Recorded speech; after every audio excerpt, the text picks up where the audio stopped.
filming a what I ate according to calorie density video.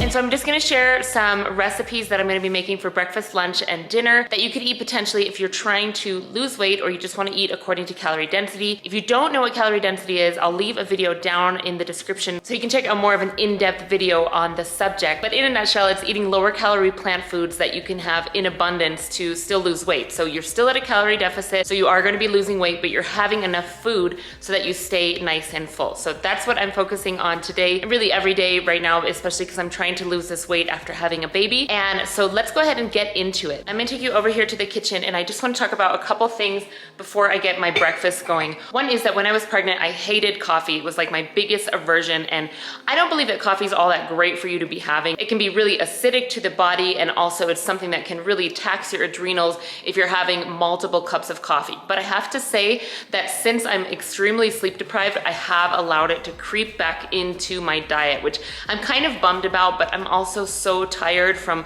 being up most of the night with a newborn that I feel like I'm just surviving from this cup of coffee. So that's gonna be the first thing that I make, but the way that I make it is a little bit different. So I'm having some coffee. I do 1 tablespoon of coffee, and then this is chicory coffee. This has no acid, it is not habit forming, and it has no caffeine into it. So I'm having like a mix of that when I make my coffee, but I know it's such a slippery slope, especially for me. I am someone who can be really addicted to coffee, and I know all the like harmful things about it, so I really have to be careful. But I do want to share that with you because I do get people asking if coffee is healthy or if you should drink it. I think like 1 to 2 cups a day max is what you should have if you're gonna have it, but obviously it's a little bit better if you don't have it at all because you don't have that acid in your system and you're not living by this kind of reality where you are really tired, but now you've had a cup of coffee so you feel okay. So my mornings always start with a big jar of warm water with some kind of lime or lemon inside. So I'm gonna have that, and then I'm gonna make my coffee. And then for breakfast, I'm gonna have some juice, and I'm also going to make a smoothie for a little bit later on. I'm gonna juice these 3 oranges just for my smoothie, and I'm gonna add some water to that. And then these apples I picked, I'm just using 2 because I don't want to put too much sweetness in my juice because there's no fiber when you juice. But I also don't want to omit juicing completely. I don't believe that juicing is like a full meal, especially if you're trying to lose weight. You're not going to feel full at all. Juicing is just something that I consider getting my nutrients from. So I'm going to have my water, I'm going to have my chicory / coffee, and I'm going to have a juice for now. And that will be kind of like my first breakfast. And then later on, I'll show you what I'm putting in my smoothie.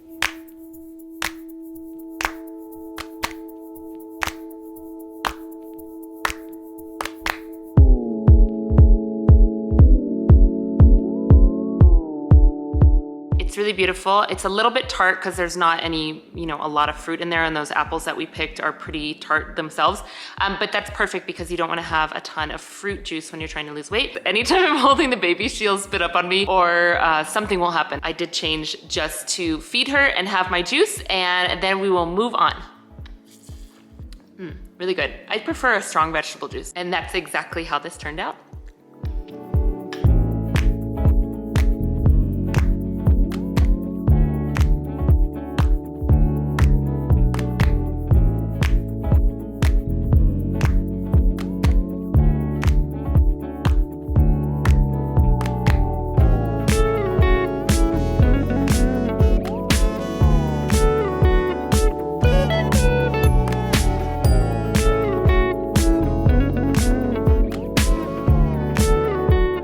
There's been a lot of liquid this morning, and that's totally the way that I like to start my mornings. It's absolutely not necessary that you have all of those things, but you do want to at least have the water if you're trying to just get things moving along in your body and help your weight release, because it's super important to be hydrated, especially if you're eating a lot of high fiber foods like I will be eating today and showing you guys.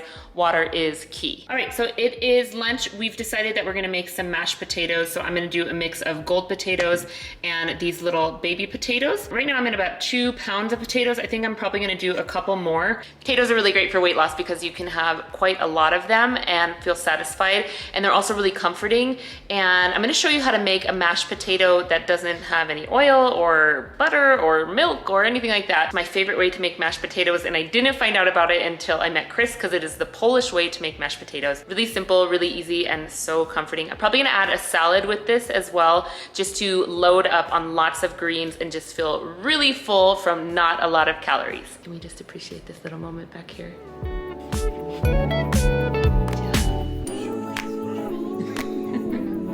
Mom, can you hold us? Yeah, you can hold me. If we flip it this way, then we can see ourselves. Look, Oh, look at that. there you are. You love, oh, don't press, don't touch, nope. No, Don't touch any of the buttons. Oh, I know this camera makes you very upset because it looks so cool, doesn't it? No, Mom wants to give it to me. Does she really? I don't think I do. don't I'm think so. sorry. I know, it looks so cool, doesn't it? This is the Polish way to prepare It's a Polish husband. This is my Polish husband. Nobody lives in zoo, but... What makes these different than like, you know, typical American potatoes? I feel like the American potatoes are very wet. It's almost like a paste. I don't know, blended mashed potatoes. While Keep chopping, sir. These ones, I think that's it. While these ones basically, as soon as this is done, we get rid of all the water and then we Mash. we actually put them back on the fire just for a little bit so the leftover of the water evaporates completely. And then we add some salt, and then we add some dill, and then we mash it. You can just put them in, but they already like started getting warm. So I like thyme. I like thyme also. It sounds like a Christopher Walken when he just says things like out of nowhere. It's like, I like thyme. And then we can cover it, so that's how beautiful this looks. And we'll let those boil just until they're soft, maybe like 10 or 15 minutes at the most, I would say. I think so. Yeah.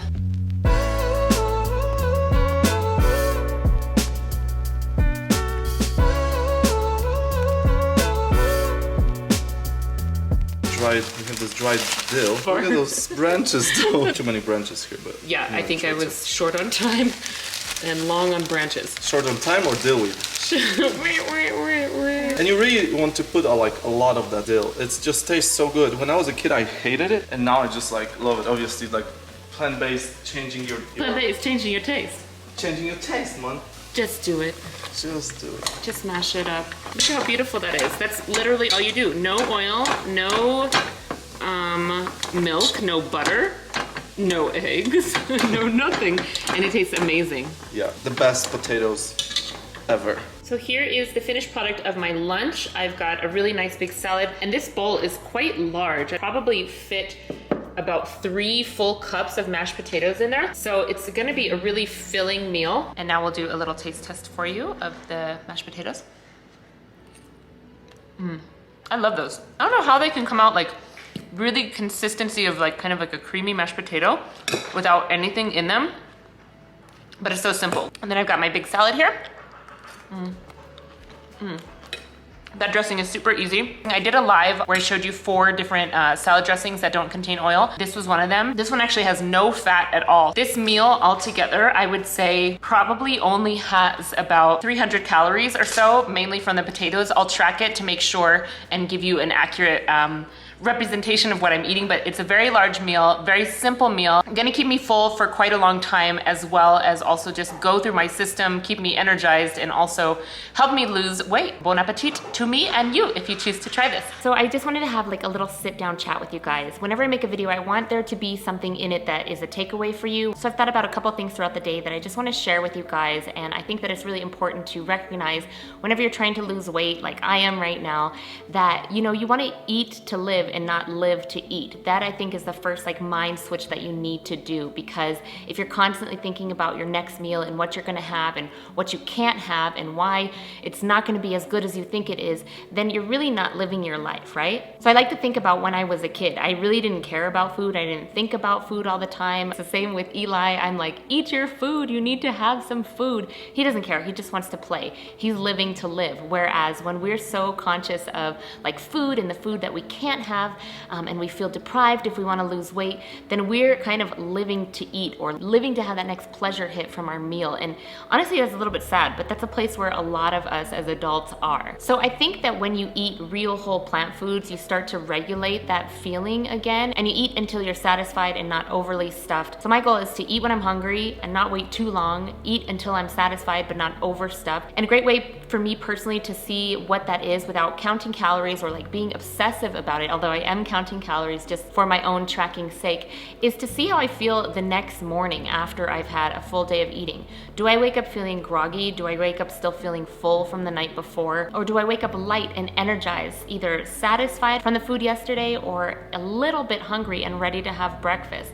Those are two different things and can kind of give you a gauge of whether you're eating too many calories the day before or even the night before, or whether you've kind of like cooled it and you're really listening to your true hunger cues. I really think once you give it a chance to change your diet, that your brain chemistry really changes too. You're not hooked on those low-grade addiction processed foods. You're eating real foods, and then you begin to think, you know what, I can do this, and things just kind of fall in line. And then, of course, this is just one day of eating in my life. This is not how I eat every single day. I'll definitely share some more of these what I ate according to low calorie density videos with you if you want, so let me know down below. But there's some things, just some general rules that I try to do.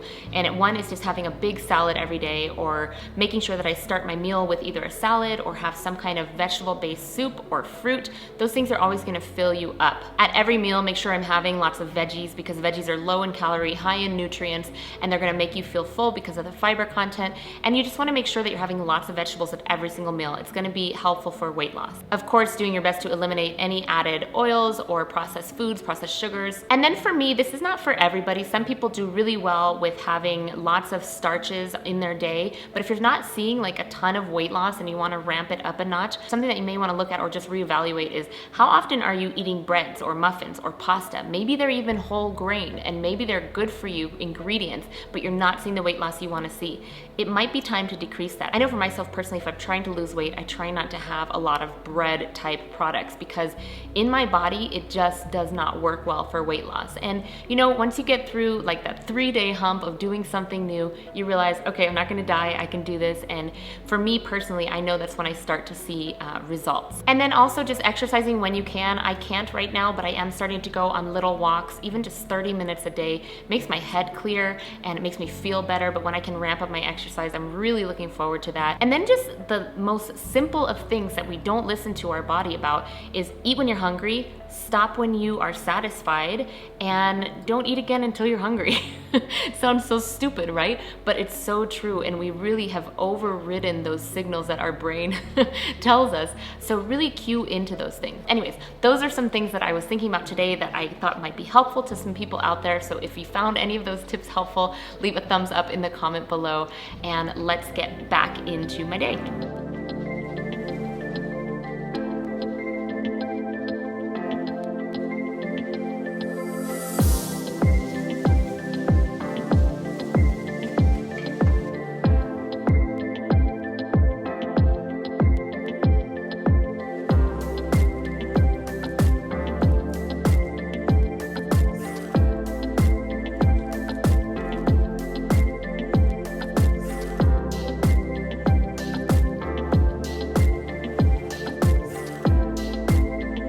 So this was my dinner. I ended up having 2 bowls of this pickle soup.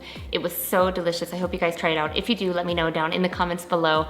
And then actually with my second bowl, I ended up putting some of the leftover mashed potatoes from lunch inside of it, and it tasted really, really good. At bedtime, I had 2 bananas and a tablespoon of almond butter, because although I felt like I had a full day of eating, I still had more calories that I could eat up. And then for my calories, I was about 1,500 calories today again, and I'm trying to stay between the 1,500 and 1,800 calorie range for my body. I don't think that that's right for everybody.